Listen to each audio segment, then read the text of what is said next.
அனைவருக்கும் கருவூர் விஜயலட்சுமி கிருஷ்ணமூர்த்தியின் பணிவான வணக்கம். இந்த பதிவில் கந்த சஷ்டியினுடைய சிறப்பினை என்ன அப்படிங்கிறத பார்க்கலாம். கந்த சஷ்டி விரதம் அப்படின்னு இதனுடைய தலைப்பிலேயே இருக்குது. சஷ்டி என்றால் 6 அப்படிங்கிற எண்ணை குறிக்கக்கூடியது. முருகப்பெருமான் 6 முகங்களை கொண்டு பிறந்தார். சிவபெருமானினுடைய சத்யோஜாதம், வாமதேவம், தத்புருஷம், அகோரம், ஈசானம், அதோமுகம் என்று சொல்லக்கூடிய 6 முகங்களாக முருகப்பெருமான் தாமரையில் அவருடைய நெற்றிக்கண்ணில், சிவபெருமானுடைய நெற்றிக்கண்ணிலிருந்து பிறந்திருக்கார். அப்போது அந்த 6 முகங்களை கொண்டு பிறந்த முருகனை பார்வதி அன்னை ஒன்றாக அணைத்து ஒரே முருகனாக ஆக்கிய பெருமையினால் கந்தன் அப்படிங்கிற பெயர் வந்தது. அதனால தான் முருகனுக்கு எண்ணற்ற பெயர்கள் இருந்தாலும் இந்த கந்தன் அப்படிங்கிற பெயருக்கு ரொம்ப சிறப்பாக இருக்குது. பாருங்கள், கந்த சஷ்டி, அதே மாதிரி கந்த குரு கவசம், கந்தர் அனுபூதி, இப்படி எல்லாமே கந்த புராணம் எல்லாத்துலேயுமே கந்தன் அப்படிங்கிற பெயரை சொல்லும். கந்தன் என்றால் என்ன அப்படின்னா கட்டுதல் என்று பொருள். அப்போ கோள்களுடைய அமைப்புகளையும் தன் கட்டுப்பாட்டுக்குள் வைத்தவன் முருகன். அதே மாதிரி எண்ணற்ற உலகங்களையும் தன் கட்டுப்பாட்டுக்குள் வைத்தவன் தான் முருகன்.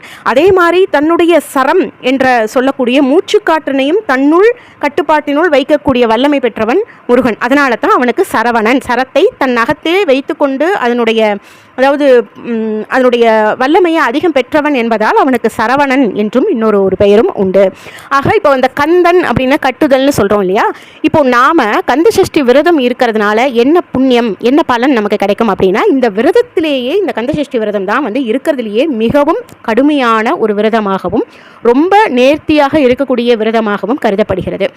அப்போது இந்த விரதத்தை எப்படி மேற்கொள்ளலாம் அப்படின்னா, முதல்ல கந்தசஷ்டி ஆரம்பிக்கும் போது, அதாவது தீபாவளியை ஒட்டி வரக்கூடிய அமாவாசை வரும் இல்லையா, அதில் பிரதமை திதியிலிருந்து ஆரம்பிக்கக்கூடியது தான் இந்த கந்தசஷ்டி விரதம். அப்போ பிரதமை, த்விதியை, திருதியை, அதுக்கப்புறம் சதுர்த்தி, பஞ்சமி, ஷஷ்டி ஆகிய இந்த 6 நாட்கள் கடைபிடிக்கக்கூடியது தான் வளர்பிறையில் கடைபிடிக்கக்கூடிய இந்த தினம் தான். ஐப்பசி மாதத்தில் வரக்கூடிய வளர்பிறை இந்த 6 திதிகள் தான் இந்த கந்தசஷ்டி விரதம் அப்படிங்கிறது எப்போதுமே அனுஷ்டிக்கப்படுது. இதனுடைய நோக்கம் என்ன? முருகப்பெருமானுடைய அவதார நோக்கம் பூர்த்தியானதும் இந்த கந்தசஷ்டியில் தான்.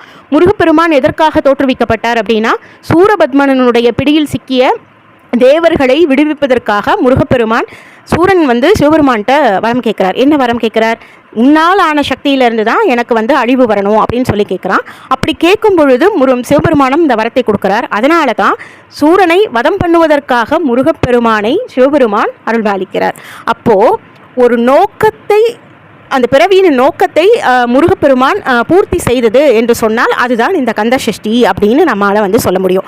அப்போ அதே மாதிரி நம்ம மனிதராக பிறந்த நமக்கும் ஒவ்வொரு நோக்கம் அப்படிங்கிறது இருக்கும். இந்த பிறவியின் நோக்கம் நாம் அடைய வேண்டும் அப்படின்னா இந்த கந்த சஷ்டி விரதம் இருக்கும் பொழுது நம்மளால் எந்த நோக்கம் நமக்கு நிறைவேற வேண்டும்னு நம்ம பிரார்த்தனை வைக்கிறோமோ, ஒரு சஷ்டியில் இருந்தால் அடுத்த சஷ்டியில் கந்த சஷ்டிக்குள்ளர அந்த நோக்கம் அப்படிங்கிறது நிறைவேறும் அப்படிங்கிறது எல்லாருடைய நம்பிக்கையும் அருளாளர்கள் கூறுவதும் அதுவே. அப்போது விரதங்களில் பல வகைகள் இருக்குது. நமக்கு இதில் நம்மளால் நம்மளுடைய சூழல், நம்மளுடைய உடல் சூழல், மனோச்சூழலை பொறுத்து எந்த விரதத்தை மேற்கொள்ள முடியுமோ அதை நம்ம மேற்கொள்ளலாம். இந்த 6 நாளும் தீவிரமாக தண்ணீர் கூட அருந்தாமல் விரதம் இருப்பவர்கள் இருக்கிறார்கள். அதே மாதிரி தண்ணீர் அருந்தியும் நம்ம விரதம் இருக்கலாம். இளநீர் மட்டும் அருந்தியும் நம்ம விரதம் இருக்கலாம். பால், பழம் உண்டு அந்த மாதிரியும் நம்ம விரதம் இருக்கலாம். மிளகு மட்டும் முதல் நாள் 1 மிளகு, 2வது நாள் 2 மிளகு, 3வது நாள் 3 மிளகு, 4வது நாள் 4, 5வது நாள் 5, 6வது நாள் 6 மிளகு அப்படின்னு வெறும் மிளகை மட்டும் கொண்டும் நம்ம விரதம் இருக்கலாம். இல்லை ஒருவேளை உணவு தவிர்த்து விட்டும் விரதம் இருக்கலாம். இப்படி அவரவர்களுக்கு, இல்லை 3 வேளையும் என்னால் உணவு தவிர்க்க முடியாதுனாலும் உணவு அருந்திக் கொண்டும் அந்த 6 நாட்கள் முருகப்பெருமானினுடைய நினைவில் அவருடைய கந்த சஷ்டி கவசத்தை படித்தும் அவருடைய நினைவிலேயே நாம் இந்த விரதத்தை மனதளவிலும் நாம் மேற்கொள்ளலாம். அப்படி மேற்கொள்வதால் நம்மளுடைய அகமும் புறமும் நமக்கு தூய்மை அடைந்து நமக்கு ஒரு வாழ்வில் எந்த ஒரு நோக்கத்திற்காக நாம் இருக்கோமோ அந்த நோக்கத்தை அது நிறைவு செய்யும் அப்படிங்கிறது தான் இந்த கந்த சஷ்டியினுடைய சிறப்பு. அப்போ கந்தன் அப்படின்னா கட்டுதல் அப்படின்னு ஒன்றாக சேர்த்தல் அப்படின்னு இருக்கு இல்லையா? அப்போ நம்மளுடைய இந்த 6 ஆதாரங்களையும் ஒரு நிலையாக கொண்டு போய் நம்மளுடைய அந்த ஆன்மீக நிலையில் சகசிராரத்திற்கு உயர்ந்த நிலையில் இந்த குண்டலினி சக்தியை மேலோங்க செய்வதும் இந்த கந்த சஷ்டி விரதத்தை மேற்கொள்ளும் பொழுது நமக்கு ஆன்மீகத்திலும் ஒரு உயர்கதியை கொடுக்கும்.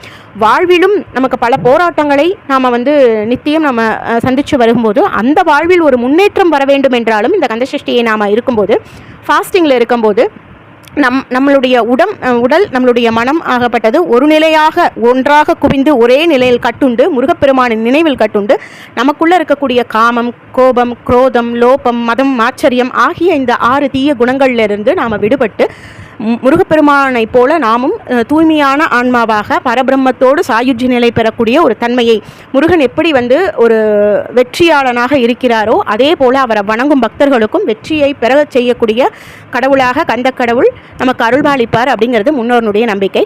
ஆகவே இப்போ இந்த ஆண்டு பார்த்தீங்கன்னா 22ஆம் தேதியிலிருந்து ஆரம்பித்து 27ஆம் தேதி இந்த கந்த சஷ்டி சூரசம்ஹாரம் அப்படிங்கிறது நடக்குது. இந்த சூரசம்ஹாரம் அப்படிங்கிறது ஆணவ மலம், கண்ம மலம், மாயாமலம் ஆகிய இந்த 3 மலங்கள், இதுதான் நமக்குள்ளேயே இருக்கக்கூடிய இந்த 3 மலங்களும் அந்த ஆணவம் அழிவதன் பொருட்டு முருகப்பெருமான் சூரனை வதம் செய்வதாக இந்த சம்பவம் அப்படிங்கிறது நடக்குது.